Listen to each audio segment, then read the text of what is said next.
So today we are going to see the art of the Middle Age. Let's begin.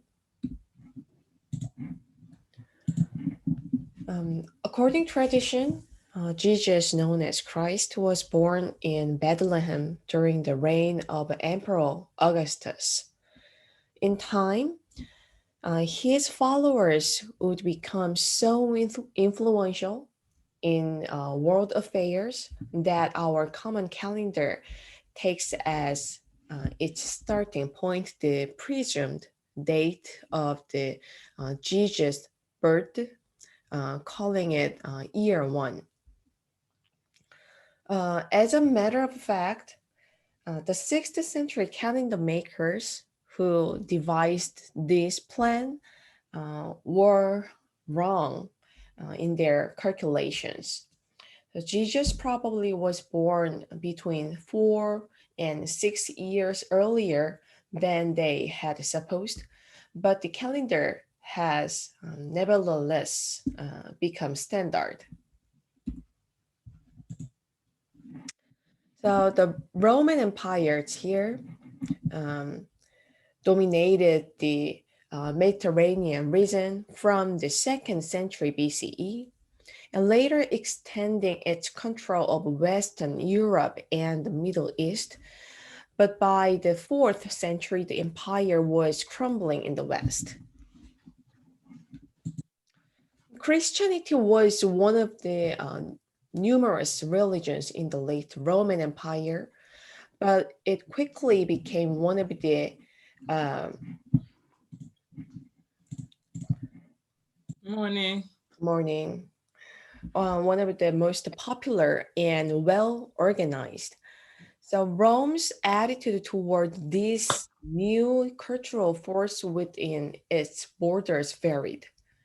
And often the faith was tolerated, especially since it came to attract an increasing number of wealthy and influential people. At other time, Christians were persecuted, and sometimes officially, and sometimes by mobs. And one reason for the persecutions was the that Christians refused to worship the gods and godnesses of the state religion, including the emperor himself, in addition to their own god.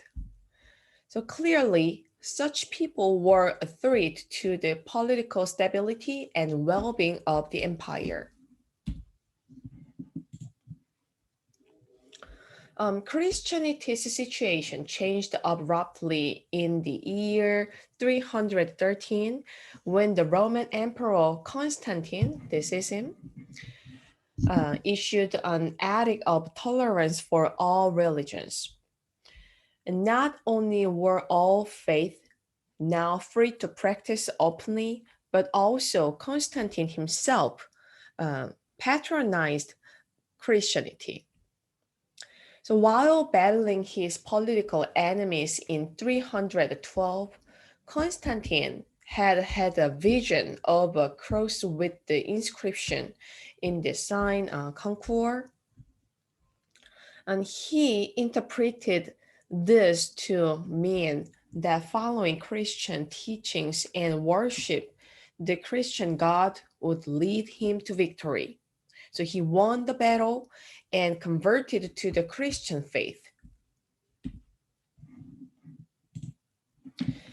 This is the Arch of Constantine in Rome, and his triumphal arch is a monument erected to commemorate these victories. So it pictures the battle that secured his imperial title, as well as a scene of past emperors' triumphs and personifications of victory. So this is a panel from the Constantine here. So this panel picturing Constantine and his court features small stereotyped figures, dry, very described with thick lines and limited spatial depth. So let's compare ancient Greece and the Middle Age sculptures here. So everyone look at these two sculptures. Can you find the differences between these two sculptures? What's the difference?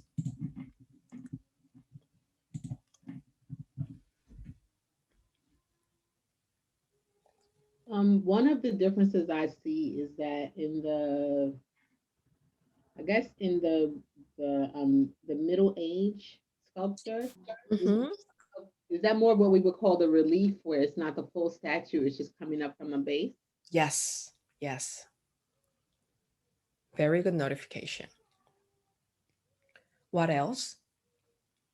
It's clearly, it looks very different. The material looks different as well. Mm-hmm. Mm-hmm. Like the Greek one is the texture is smoother, Yes. right? Whereas with the art of Constantine, it looks more like it might be concrete or some kind of stone or something else. Yes. Very good. So the left one, the left one is ancient Greek sculpture of Hellenistic period. So which was made in the late first century BCE. But the implied motion of the sculpture shows very advanced technique of freestanding sculpture, and the skin and the muscle look real. So it is hard to believe that the sculpture's material is marble. So it looks very soft. So also we can feel the dramatic emotions through this sculpture. Feels like we are in the middle of the happening. Can you believe it? This is made before the century. On the other hand, to look at the Arch of Constantine's sculpture. So it looks like a flat sculpture, and it doesn't show any volume here. Also, all the figures in this sculpture depicted as not realistic and very simple. And feels like the advanced Greek technique was going back to the Mesopotamia art, even though this is made 400 years later since the left Greek sculpture had been made. And the reason is that Christianity treats artists as craftsmen, and they don't want to make any figures realistic and idealized. And they didn't accept anything beautiful or idealized art not other than worship of their God. So Jesus, their God, the Jesus Christ. So they don't actually care about the advancement of artistic technique, and they only focused on the description of the Bible. So that's why many of scholars have called the Middle Ages as Dark Age in art. And the same thing was happened in painting as well, like this.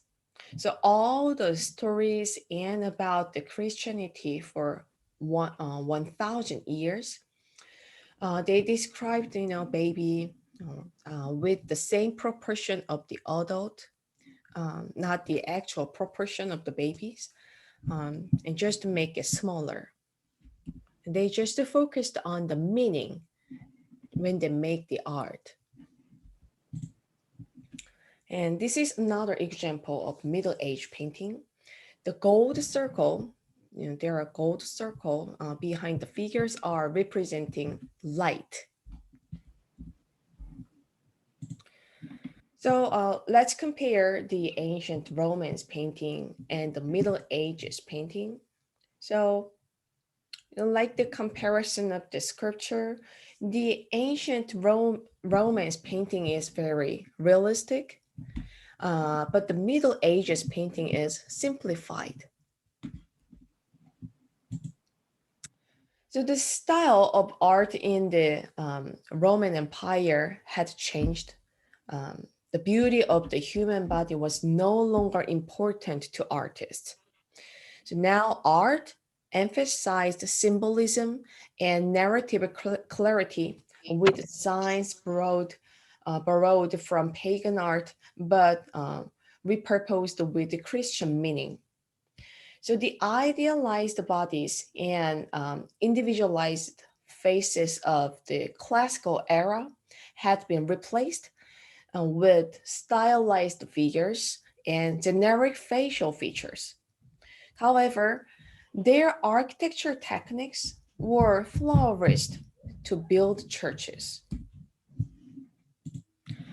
So under Constantine's imperial sponsorship, architects raised a series of large and opulent churches at key locations in the empire. So one of these was Old St. Peter's, built on the spot in Rome, where it was believed that Peter, Jesus' first apostle, had been buried. Christianity, from the beginning, emphasized um, congregational worship, and so fundamentally different kind of building was needed on one that could contain a lot of people. So a multiple purpose hall called basilica. So this is the basilica, and it was a standard building types of Roman architects. So based on basilica, the architects of Middle Ages developed three types of architecture style. First one is Byzantine style, and the next one is Romanesque style, and the last one is Gothic style. So let's see one by one. So the Byzantine emperor Justinian I was a devoted patron of the arts, and he funded hundreds of churches, mosaics, and paintings throughout his empire. Byzantine churches, a grandeur with large scale, as you can see through this picture, and it has dome, which is a hemisphere shaped roof like this. And this is the inside of Byzantine church.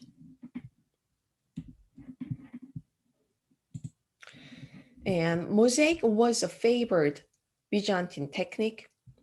Byzantine artists had moved away from the naturalism and realism of Greece and Rome toward the flattened, abstracted style.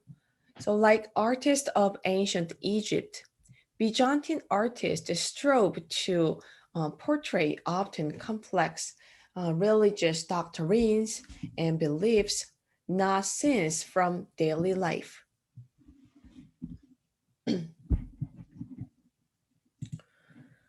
And a mosaic is an artistic picture or design made out of any material assembled together like this. So today, nowadays, mosaics are used as decoration.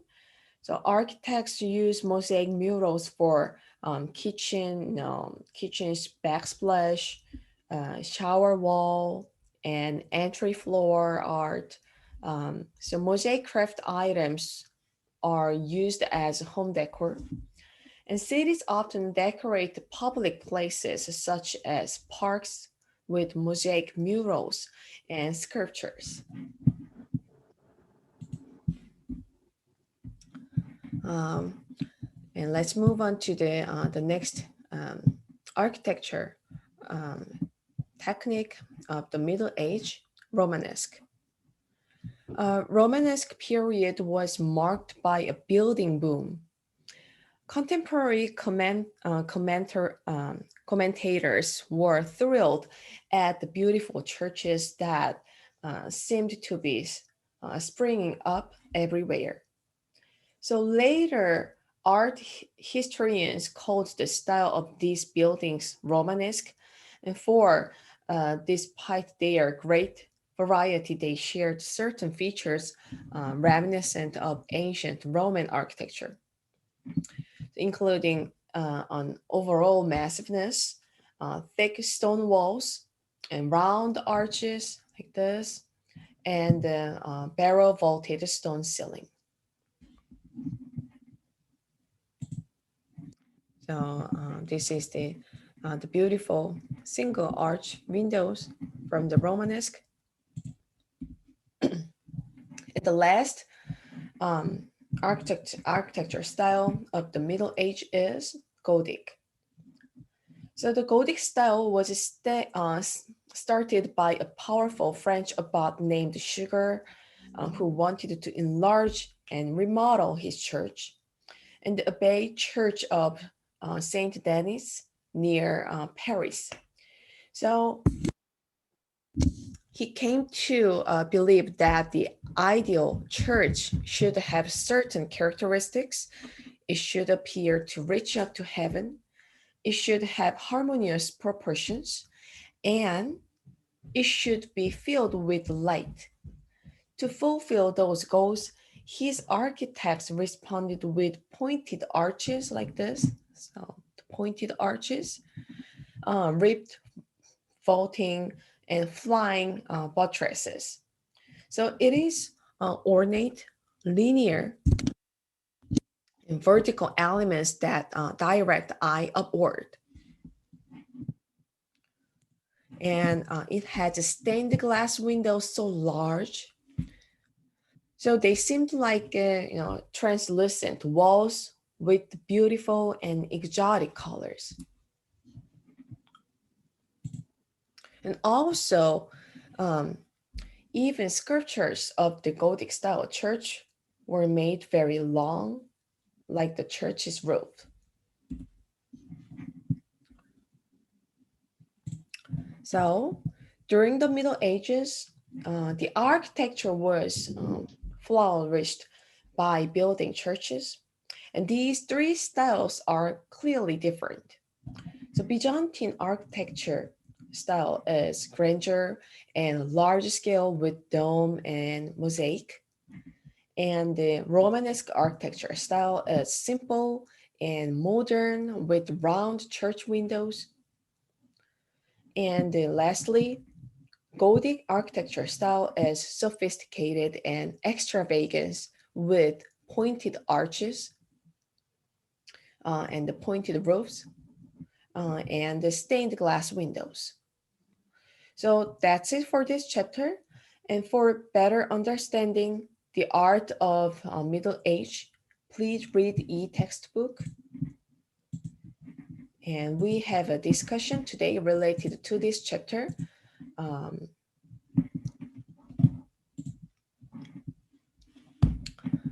so you gotta research for this today's discussion. So everyone, please go to week 10.2 after this meeting. And here's the topic of discussion. So the Middle Age was a time of strong religious belief. And select two artworks each made for believers of a different religion and contrast how the artist has emphasized the religious elements of the artwork. So you don't need to choose the Christianity. You can choose any other religions in the world, and then choose two artworks from each religions, and then compare them and find the religious elements to emphasize to they emphasize their religion. Any question about this discussion topic?